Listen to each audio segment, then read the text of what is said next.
તો બનાસ ડેરીનું પિક્ચર હવે ધીમે ધીમે ક્લિયર થવા લાગ્યું છે. બનાસ ડેરીને પોતાના ડિરેક્ટર્સ જે છે તે મળી રહ્યા છે. બનાસ ડેરીની ચૂંટણી બિનહરીફ નહીં થાય તેવું અમે તે માટે કહી રહ્યા છીએ, કારણ કે કુલ 16 બેઠક છે, જેમાંથી પહેલા 10 બિનહરીફ થઈ હતી અને આજે બીજી 5 બિનહરીફ થઈ છે. પરંતુ એક બેઠક જે છે તેના પર ચૂંટણી સંભવ માનવામાં આવી રહી છે. અહીંયા આગળ જે 15 ડિરેક્ટર છે તે નક્કી થઈ ચૂક્યા છે, પરંતુ એક ડિરેક્ટર હવે બાકી છે. 16માંથી 15 બેઠકો પરના જે આ 15 ચહેરા જોઈ રહ્યા છો, શંકર ચૌધરી કે જેનો દબદબો આ વખતે ફરી એક વખત યથાવત જોવા મળ્યો છે.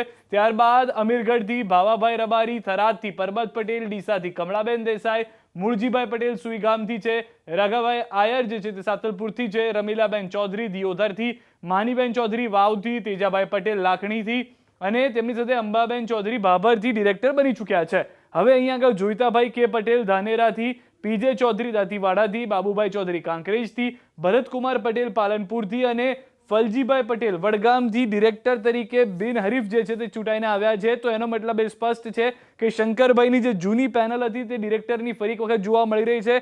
તેમના જે પ્રયાસો હતા અહીંયા આગળ સફળ છે. માનવામાં આવી રહ્યું છે કે ફરી ચેરમેન તેઓ જ હશે. છેલ્લા દિવસે શું થયું? તો છેલ્લા દિવસે જે 5 બેઠકોની આપણે વાત કરતા હતા કે જે બિનહરીફ થઈ અને એક બાકી છે, એમ કુલ 6 બેઠકો. એક બેઠકો ઉપર ચિત્ર કઈ રીતે સ્પષ્ટ થયું? કારણ કે 10 બેઠકો પહેલાથી બિનહરીફ થઈ ચૂકી હતી. જેમ કે આજે જોઈતાભાઈ કે પટેલ, જેમને મેન્ડેટ ભાજપે આપ્યું, વર્તમાન ડિરેક્ટર છે, તો તેમની સામે જોઈતાભાઈ એચ પટેલ કે જેઓ પણ ભાજપના નેતા હતા, મેન્ડેટ ના મળ્યું તો એ લોકોએ ફોર્મ પાછું ખેંચી લીધું. જોઈતાભાઈ કે પટેલ બિનહરીફ ચૂંટાઈ ગયા ધાનેરાથી. ત્યારબાદ વાત કરીએ દાંતીવાડાની કે જ્યાં આગળ 3 ઉમેદવાર હતા, 63 મતદાર વચ્ચે જંગ હતો, પરંતુ ભાજપે સત્તાવાર મેન્ડેટ કોને આપ્યું? પીજે ચૌધરી કે જેઓ વર્તમાન ડિરેક્ટર છે અને બનાસ મેડિકલ કોલેજના ચેરમેન છે. તો વિનોદકુમાર ભૂતડિયા જે પાથાવાડા એપીએમસીના ડિરેક્ટર છે અને અન્ય એક ઉમેદવાર દિનેશભાઈ કથરોટિયા, એ બંને ફોર્મ પરત ખેંચી લીધું છે. એટલે કે સત્તાવાર રીતે ત્યાં હવે કોઈ ચૂંટણી નહીં થાય.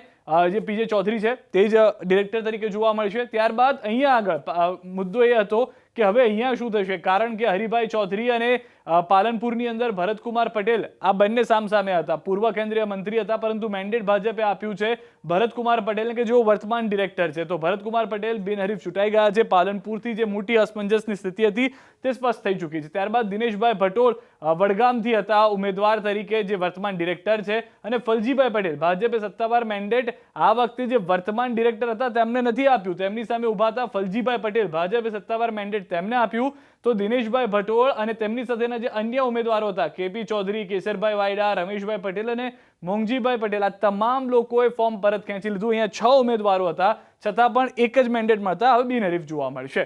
2 ઉમેદવાર, 98 મતદાર. વાત છે કાંકરેજની કે જ્યાં આગળ અણદાભાઈ પટેલ જેઓ વર્તમાન ડિરેક્ટર છે, પરંતુ અહીંયા પણ તેમને મેન્ડેટ નથી આપવામાં આવ્યું. બાબુભાઈ ચૌધરી જેઓ થરા એપીએમસીના ડિરેક્ટર છે, ભાજપે સત્તાવાર મેન્ડેટ તેમને આપ્યું. તો બાબુભાઈ ચૌધરી બિનહરીફ જે છે તે ચૂંટાઈ ગયા છે.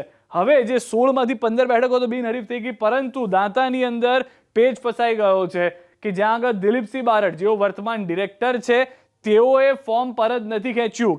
કેમ કે તેમની સામે જે પૂર્વ તાલુકા પ્રમુખ હતા અમરતજી પરમાર, ભાજપે સત્તાવાર મેન્ડેટ તેમને આપી દીધું. વર્તમાન ડિરેક્ટર પોતાનું ફોર્મ ખેંચવા તૈયાર નથી અને તેમની સાથે અન્ય એક ઉમેદવાર જે હતા પ્રદ્યુમનસિંહ બારડ, તે પણ પોતાનું ફોર્મ ખેંચવા તૈયાર નથી. તો અહીંયા આગળ 3 જેટલા ઉમેદવારો છે અત્યારના જે માનવામાં આવી રહ્યું છે તે, અને 85 મતદારો વચ્ચેનો જંગ જે છે તે જોવા મળશે. તો અહીંયા આગળ એક મોટી જીત તે માટે પણ માનવામાં આવી રહી છે શંકરભાઈ ચૌધરીની, કારણ કે તેઓએ જે રીતના મેન્ડેટ ભાજપે આપ્યા હતા તે તમામ લોકોને મનાવવામાં તેઓ સફળ રહ્યા છે. અને હજી પણ એ ચર્ચા ચાલી રહી છે કે ફરી એક વખત બનાસ ડેરી ઉપર જે દબદબો હશે શંકરભાઈનો હોઈ શકે છે. ફરી એક વખત શંકરભાઈ જ ચેરમેન તરીકે આવી શકે છે. જો કે ડિરેક્ટર્સ તમામે તમામ નક્કી થયા બાદ તેને લઈને નિર્ણય કરવામાં આવતો હોય છે, પરંતુ એશિયાની સૌથી મોટી ડેરી છે બનાસ, કે જ્યાં આગળનું આ જે અત્યારના મેન્ડેટ છે તે પ્રમાણેની જે બિનહરીફ થયેલી બેઠકો છે તે તમામે 15 બેઠકોથી સમર્થન શંકરભાઈને જતું જોવા ઇનડિરેક્ટલી મળી રહ્યું છે. પરંતુ એક બેઠક દાંતાની કે જ્યાં આગળ ચૂંટણી યોજાઈ શકે છે, 85